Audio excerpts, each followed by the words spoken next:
It is time for a chat with Pat. And Pat, who is your guest today?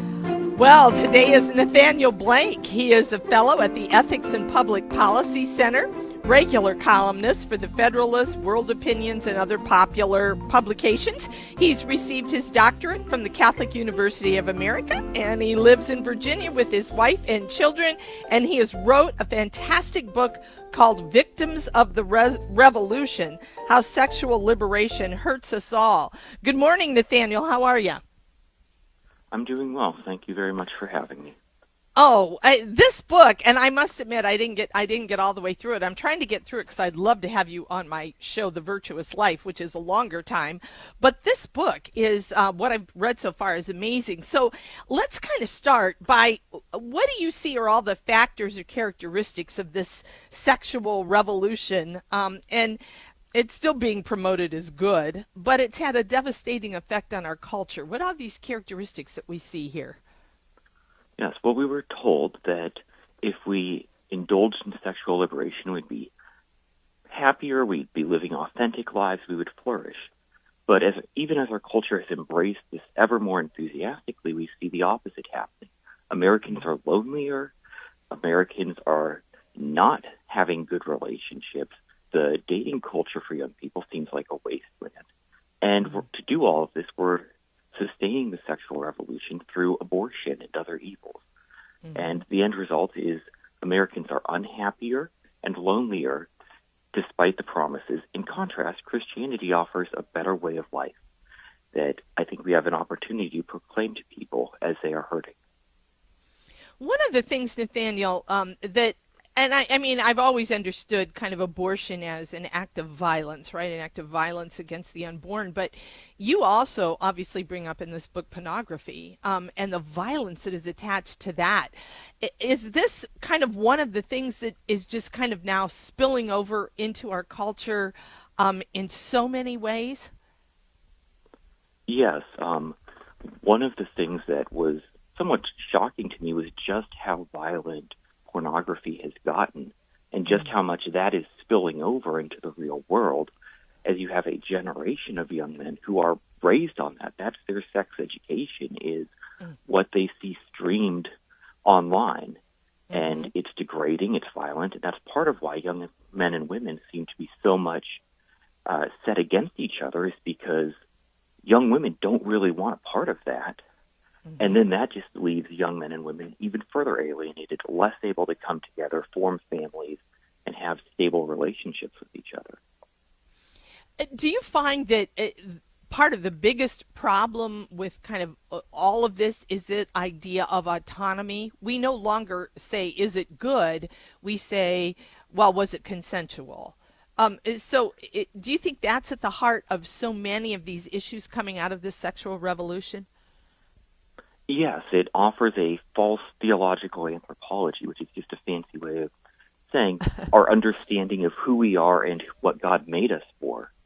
And instead of saying we are made by God for his purposes to know him, to love him forever, and to know and love other people, which is very briefly the Christian view, instead the sexual revolution said you are defined by your desires. What you want is who you are.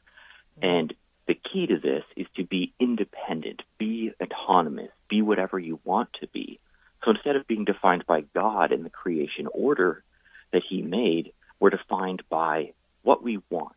And the end result of that, selfishness, is destruction, both personally and culturally. And it really does seem that there is this sense of, like you said, I get to decide everything in my life. And that has come through so strongly, and it is so antithetical to a real understanding of love. So when we look at this sexual revolution that's been occurring, who do you think are the greatest victims of this? Because your title is Victims. So who do you think are the greatest victims? Yes. Well, our culture loves talking about victims, but we don't talk about it when it comes to this massive sexual sea change we've seen. I would say that the most obvious are the children who have died through abortion because they were conceived inconveniently. They were conceived in the pursuit of pleasure rather than out of love, and they were discarded. But second I would say probably young women. Young women have succeeded a lot in our culture in terms of economics, in terms of education, but they don't seem happy. And I keep hearing over and over again that the dating and romantic relationships, it's kind of a wasteland out there for them, because what they have been taught to want is not conducive to long-term relationships. What young men have been taught to want and how to treat them is not conducive.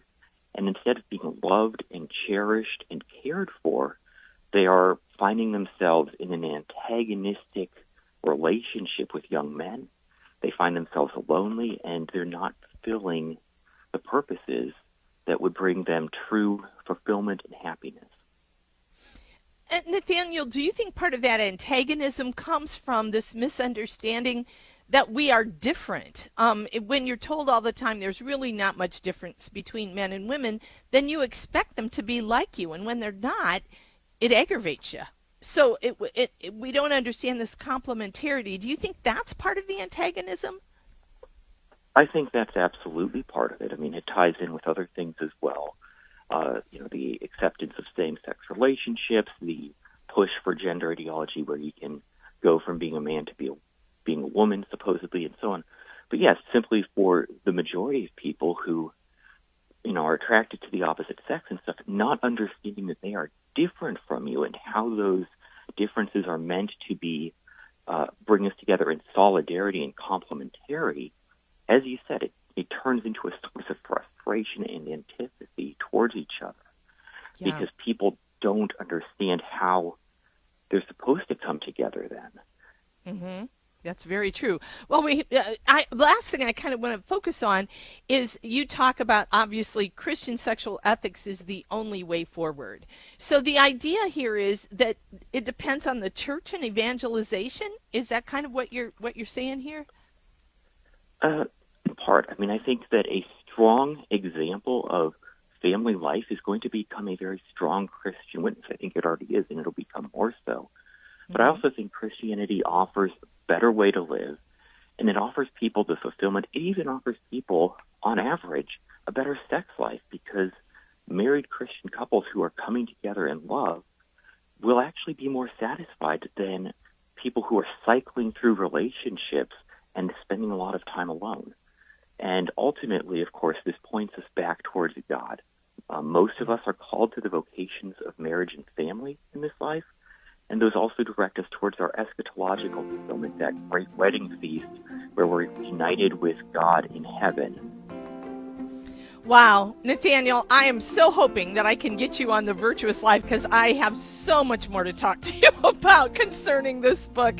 To let the audience know, Nathaniel Blake is a fellow at the Ethics and Public Policy Center, regular columnist for the Federalist, World Opinions, and other popular publications, a doctorate from Catholic University of America, and the book I would highly recommend, Victims of the Revolution, How Sexual Liberation Hurts Us All.